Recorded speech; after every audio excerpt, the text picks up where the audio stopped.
Hello friends, welcome to my kitchen. તો આજે આપણે લોટને બાફ્યા વગર ચકરી બનાવીશું. તો ઇન્સ્ટન્ટ ચકરી બનાવીશું.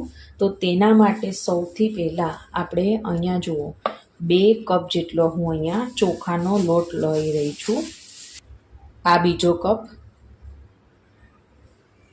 અને તેની સાથે સાથે છે ને આપણે 1/4 ભાગનો રોટલીનો જે ઝીણો લોટ હોય તે હું અહીંયા લઈ રહી છું.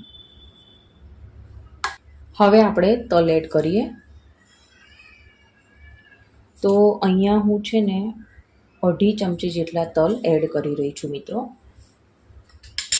તેની સાથે સાથે 1/2 ચમચી જેટલી હળદર, સ્વાદ અનુસાર નમક એડ કરી દઈએ. અહીંયા આપણે તેલ કે ઘીનું મોણ નથી દેવાનું, તે માટે થઈને અહીંયા 4 મોટી ચમચી જેટલી મલાઈ એડ કરીશું. જે આપણે દૂધની ઘરની ચોખ્ખી મલાઈ હોય તે જ હું અહીંયા એડ કરી રહી છું મિત્રો. મલાઈ એડ કરવાથી એકદમ સરસ એવું આપણને રિઝલ્ટ મળશે. તો જેવી આપણે જોઈએ ને તેવી સરસ અંદરથી એકદમ સરસ રૂ જેવી પોચી અને બહારથી ક્રિસ્પી એવી બનીને તૈયાર થશે. તો આપણે છે ને આજે ઇન્સ્ટન્ટ આપણે ઘરમાં રહેલી વસ્તુમાંથી જ આ ચકરી બનાવીશું. હવે અહીંયા હું છે ને દહીં એડ કરી રહી છું. તો 4 મોટી ચમચી જેટલું આપણે દહીં એડ કરીએ. તો મીડિયમ ખાટું હોય તેવું અહીંયા આપણે દહીં લેશું મિત્રો. દહીં ના હોય તો તમે તેની જગ્યાએ લીંબુનો પણ ઉપયોગ કરી શકો છો.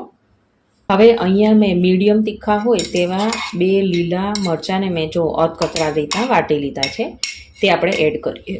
બધું આ રીતના આપણે મિક્સ કરી લેશું. તો આપણે દિવાળી હોય કે બીજા તહેવારો હોય, આપણે આ રીતના ચકરી તો બનાવતા જ હોઈએ છીએ.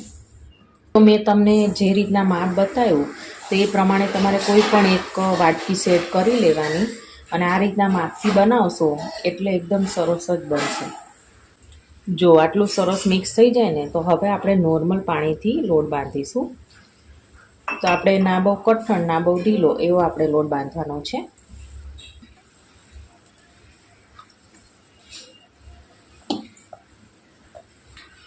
તો જુઓ મિત્રો, થોડી વારમાં એકદમ સરસ એવો આપણો લોટ છે એ બંધાઈ ગયો છે. જો મિત્રો, હવે આને ઢાંકી આપણે 10 મિનિટનો રેસ્ટ આપીશું.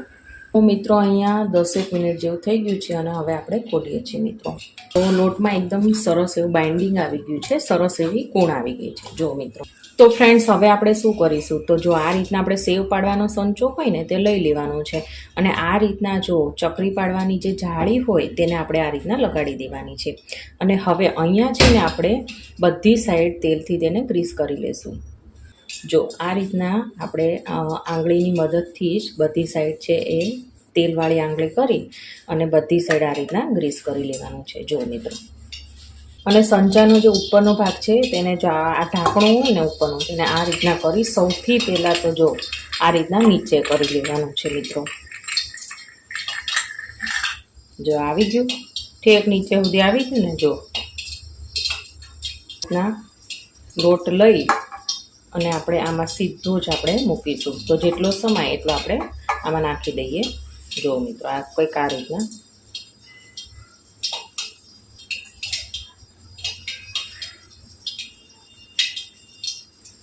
અને આ તેનું ઢાંકણ છે ઉપરનું સંચાનું, તે આવી રીતના બંધ કરી દેવાનું છે. જો હવે જો આ રીતના આપણે રાઈટ સાઈડથી લેફ્ટ સાઈડ જો આ રીતના આપણે ફેરવીશું એટલે જો અહીંયા છે ને ચકરી પડશે. જો કંઈક આ રીતની ચકરી પડશે અને જો આ રીતના છે ને આપણે ગોળ ગોળ ગોળ ગોળ ફેરવતા જવાનું છે મિત્રો. અને પછી આ રીતના એક ઊંધો આટો ફેરવી દેવાનો એટલે ત્યાંથી આ લોટ છે ને આવતો બંધ થઈ જશે. અને હવે આને છે ને જો આપણે આ રીતના ભેગી કરી દઈશું. જો અહીંયા એક ચકરી તો આપણે બની ગઈ છે. તો એવી જ રીતના આપણે બીજી ચકરી પણ પાડી લઈએ. તો સેમ પ્રોસેસથી જમણી સાઈડથી ડાબી સાઈડ જો આ રીતના આપણે ફેરવતું જવાનું છે અને જો આ રીતના ગોળ ગોળ ફેરવતું જવાનું છે મિત્રો.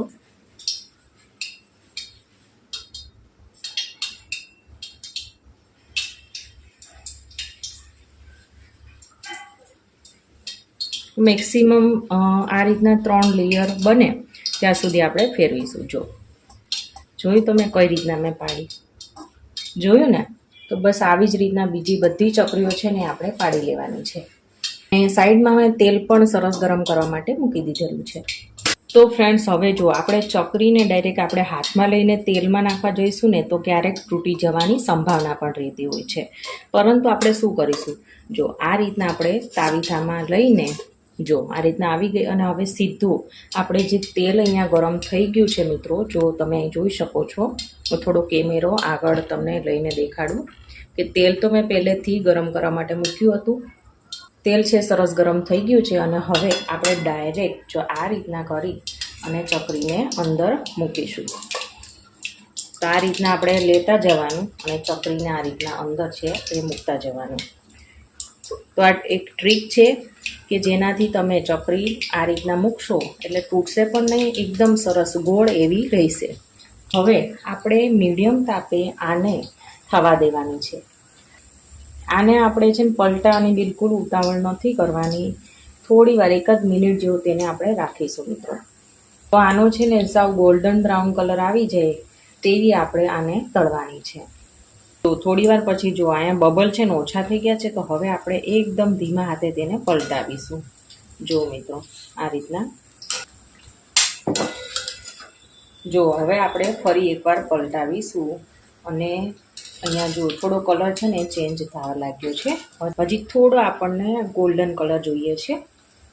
એકદમ સરસ એવી આપણી જે ચકરી છે ને એ બનીને તૈયાર થઈ ગઈ છે. જો તેનો કલર છે ને આપણે જોઈએ તેવો આ રીતના ગોલ્ડન કલર આવી ગયો છે મિત્રો. જો બસ હવે આને આપણે નિતારી તેને આપણે કાઢી લઈશું મિત્રો કેટલી સરસ એવી આપણે આ ચકરી છે એ દેખાઈ રહી છે. જો કેટલી સરસ ક્રિસ્પી બની છે અને અંદરથી જુઓ તો તમે રૂ જેવી પોચી. જો આમ તોડશો ને તરત જ તૂટી જશે, એટલી રૂ જેવી પોચી બની છે. જો મિત્રો જો એકદમ આસાનીથી તૂટે છે ને. જો તો બસ આવી જ રીતના બીજી બધી ચકરી છે આપણે બનાવી લઈશું.